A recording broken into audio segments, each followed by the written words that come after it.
nós vamos falar sobre a volta de Cristo. Não é que vinham parecendo comigo. Se a gente tivesse combinado, não ia dar certo. Se eu soubesse louvar, nós ia cantar um juntos, viu? E aí o Alisson vai a pastora, né? Mas tem que combinar de vir todo mundo do mesmo jeito. Vai ser uma bênção. Imagina todo mundo, a gente vestindo igual no congresso, todos iguais. Que maravilha que vai ser. Aí sobe todo mundo ao mesmo tempo e arrebatado do Senhor. Glória a Deus, aleluia. Segunda Tessalonicenses, capítulo 2, seu versículo 1 está escrito: ora, irmãos, rogamos-vos pela vida do nosso Senhor Jesus Cristo e pela nossa reunião com Ele, que não vos movais facilmente de vossos entendimentos, nem perturbeis, que por Espírito, quer por palavra, quer por epístola, como de nós, como se no dia do Senhor Jesus Cristo estivesse já perto. Ninguém de maneira alguma vos enganeis, porque não será assim, sem que antes venha a apostasia e se manifeste o homem do pecado, o filho da perdição. Podemos assentar em nome de Jesus. Eu peço que você deixe sua Bíblia aberta e que a mídia possa me acompanhar também, para nós entendermos mais a palavra. Eu vou falar bem tranquilo, porque falar a respeito da volta de Cristo é falar de um assunto muito delicado. Perceba que é um assunto pouco falado, porque é um assunto que requer mais atenção. Não que eu não goste do movimento, pelo contrário, eu nasci no fogo, cresci no fogo, sou do fogo e gosto muito do fogo do Espírito Santo de Deus. Só que ao longo do tempo a gente vai percebendo algumas coisas em nossas ministrações, e cada um tem o seu chamado. Não adianta eu por alguma vez querer ministrar tão bem quanto o pastor Márcio ministra, que eu não vou conseguir ministrar da forma que ele ministra, não vou conseguir ministrar da forma que o pastor Gilmar ministra, não vou conseguir ministrar da forma que o diácono Alisson ministra. Inclusive gosto muito das ministrações que o diácono Alisson traz, mas cada um tem uma performance, cada um tem uma forma de trazer a palavra de Deus. Eu, quando era mais jovem, a missionária Léa, congregamos juntos há muito tempo em outro ministério, eu gostava mais de pregar agitado, e hoje nós entendemos mais. Hoje eu prefiro que a igreja preste mais atenção do que se manifeste de outras formas. Os irmãos estão me entendendo? Diga amém. Então falar sobre a volta de Cristo é um assunto muito delicado, porque também é um assunto muito sério e muito complexo. Se a gente não lê a palavra de Cristo de uma forma ligeira, de uma forma estudiosa, não basta só ler, é preciso estudar as Escrituras. Nós não conseguimos entender as revelações que a palavra traz para nós. Então é necessário nós lermos com calma, é necessário nós lermos com atenção, porque quando falamos da volta de Cristo, estamos falando de alguém que já veio, retornou para o céu, mas um dia irá voltar para buscar a sua igreja. Então perceba que por sua vez a terra já estava totalmente contaminada, a ponto de Deus não ter mais o contato com o ser humano, a ponto de que para Deus responder alguém, ou para Deus dialogar com alguém, não é como os dias de hoje, que basta só você falar com Deus e Ele te responde. Antigamente era por intermédio de um sumo sacerdote, era uma pessoa só que fazia intermédio entre os homens e Deus. Então, pelo pecado e iniquidade do ser humano se aumentar de uma forma assustadora, Cristo, Deus, foi perdendo o contato com o homem, pois no princípio Adão e Eva tinham todo um contato com Ele. No princípio Deus passeava pelo jardim e conversava com o homem. Só pelos seus pecados, pelas suas falhas, Deus foi se afastando, o homem foi se afastando. E Paulo escreve: a única coisa que nos afasta de Deus é o nosso pecado. É a única coisa. Pastor, mas todos não pecam assim? Mas uma coisa é eu cometer o pecado, outra coisa é eu viver na prática do pecado. Uma vez em que o Espírito Santo de Deus me batiza, a minha vida de Alisson é transformada, e eu não posso de maneira alguma ser a mesma pessoa. Então entenda que existem 3 batismos. Primeiro é o batismo nas águas, segundo é o batismo com o Espírito Santo, terceiro é o batismo com fogo. Então quando o Espírito Santo nos batiza, eu não tenho já com Josemar a mesma postura que eu tinha. Se eu xingar, eu não xingo mais. Se eu roubar, eu não roubo mais. Se eu me prostituía, eu não me prostituo mais. Se eu mentia, eu não minto mais. Então vale ressaltar que uma coisa é nós errarmos, é nós falharmos. Outra coisa é nós vivemos na prática do pecado, na prática do erro. Uma vez em que eu faço algo que desagrada a Deus, eu consigo dormir à noite tranquilo, a minha consciência está em paz, você pode ter certeza que o Espírito Santo não está dentro de você. Porque uma vez em que você comete um erro, por mais mínimo que seja, você não tem paz enquanto você não resolve isso. Você não consegue dormir enquanto você não se acerta com o Espírito Santo. Imagina então você e seu esposo, você e sua esposa, em um dia à tarde vocês brigam, discutem, tem alguma desavença. À noite vocês dormem e os dois vão para a mesma cama. Tem um sono tranquilo? Tem uma noite confortável? Quem aqui casado sabe que a pior coisa é dormir do lado do inimigo, de alguém que você teve um atrito durante o dia.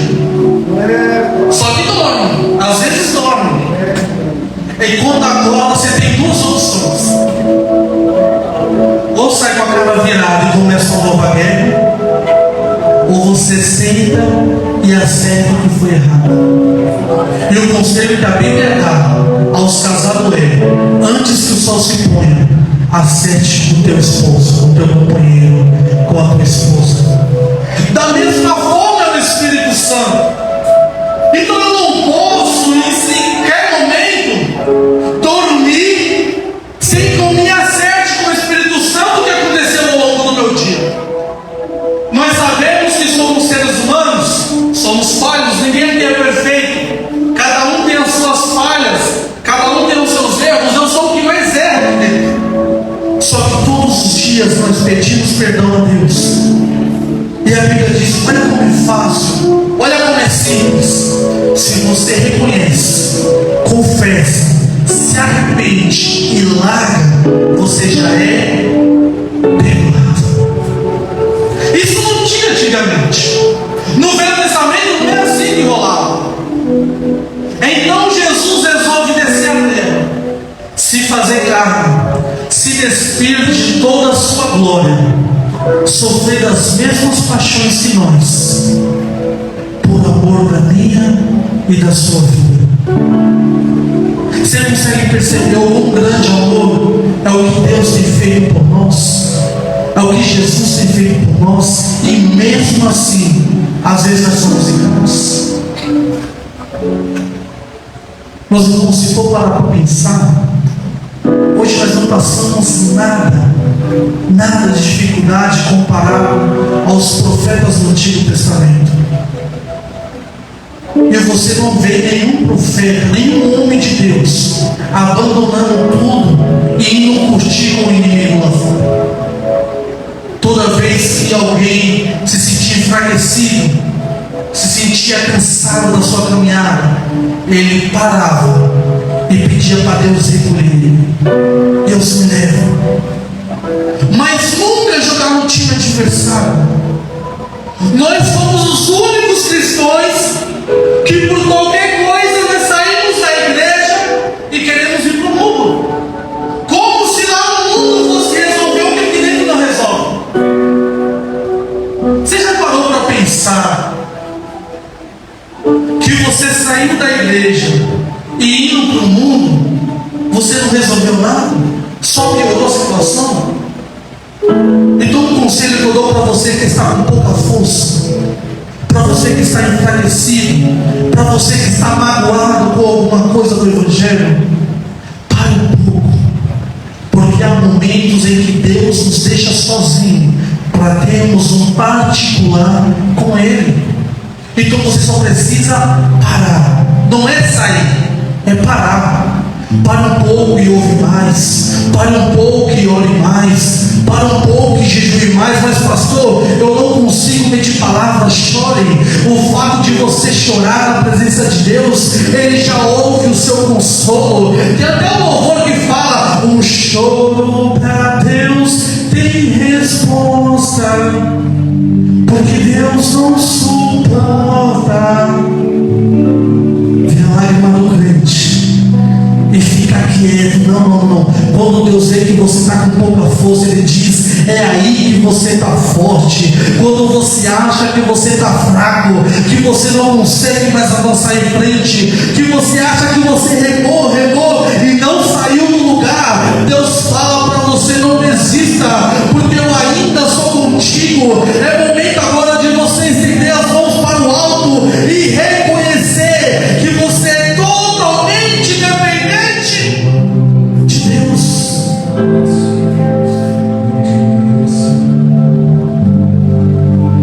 Chega um momento, meus irmãos, em que a gente ora tanto, jejua tanto, vai tanto às igrejas, aos cultos, reuniões, canta, louva, prega, nós estamos tão cheios que ficamos sobrecarregados. E aí tem até algumas pessoas que nesse exato momento até esquecem de Deus. Eu lembro que quando eu estava na fase dos meus 15, 16 anos, eu estava recebendo tanto convite para pregar, tanto convite. Tinha dia que eu pregava no ciclo de oração, no culto à noite, na vigília de madrugada, era toda hora um convite. E aí chegou um tempo que foi entrando no automático. Meu irmão, você pode pregar? Posso. Eu não preciso nem estudar a palavra. Eu já sei de como eu preciso falar. E aí parava de ler a Bíblia, parava de orar, parava de estudar, porque se enchia cheio, se sentia cheio, até o momento que você se sente sobrecarregado. Porque quando nos enchemos de coisas que nós queremos, não é espaço para nos enchermos de Deus. Mas quando nos enchemos de Deus, Deus traz tudo o que nós precisamos. E aí nós não sobrecarregamos nada, porque é como se Deus estivesse carregando nós no colo. É por isso que eu dou mais um conselho a vocês. Cada um foi chamado para uma coisa, então foque aquilo que Deus te chamou. Porque quando você quer fazer tudo ao mesmo tempo, você faz tudo ao mesmo tempo, não faz nada. Então talvez uma coisa que você faz e acha que não é perfeito, faça do jeito que você faz, porque Deus está vendo. Só não queira imitar alguém, só não queira fazer igual alguém, só não queira fazer mais do que alguém. Se nós carregarmos juntos, se nós andarmos juntos, nós conseguiremos avançar. Então perceba, Jesus ele vem à terra. Em Atos capítulo 1, versículo 11, a Bíblia diz que agora Jesus vai subir ao céu. E todos estão no monte olhando Jesus subindo. E quando ele está subindo, alguns anjos aparecem e falam para eles: varões galileus, esse mesmo Cristo que vocês estão vendo subir, vai ser o mesmo que vai retornar para buscar a sua igreja. Então perceba em que quando Paulo faz a sua segunda viagem, Paulo está indo para a igreja de Corinto. para a cidade de Coríntio. E Paulo vai pregar agora uma carta para a igreja tessalônica, porque era um povo que tinha muita fé, era um povo que tinha muito amor. Então o povo já estava preocupado, ansioso, porque já estavam falando que Cristo já tinha voltado. E para quem está buscando, para quem está fazendo tudo conforme Deus quer, saber que Jesus já voltou e você ficou, imagina a sua notícia. Imagina alguém falar para você: oh, Jesus já voltou, e você fala: e nós ficamos. Terrível. Então o povo já estava ansioso e ocioso, já estava desesperado e perdendo as forças, porque achava que Cristo já tinha voltado. E aí Paulo vai dar um ensinamento para eles e falar: calma, antes que Jesus volte, duas coisas é preciso acontecer. Repita comigo: duas coisas é preciso acontecer. Primeira coisa é a apostasia. Segunda coisa é o homem do pecado, ou mais conhecido como o homem perverso, ou melhor falando, o anticristo. Então, antes que Jesus volte, duas coisas aconteceriam. Uma já está acontecendo, que é a apostasia. É muita gente perdendo a fé, é muita gente perdendo a força. E o que é isso, pastor? É o inimigo que está vencendo? Não, é o cumprimento da palavra. Jesus está voltando e ele já está às portas. E a segunda coisa vai ser quando o anticristo vai se levantar. Vai vir falsos profetas.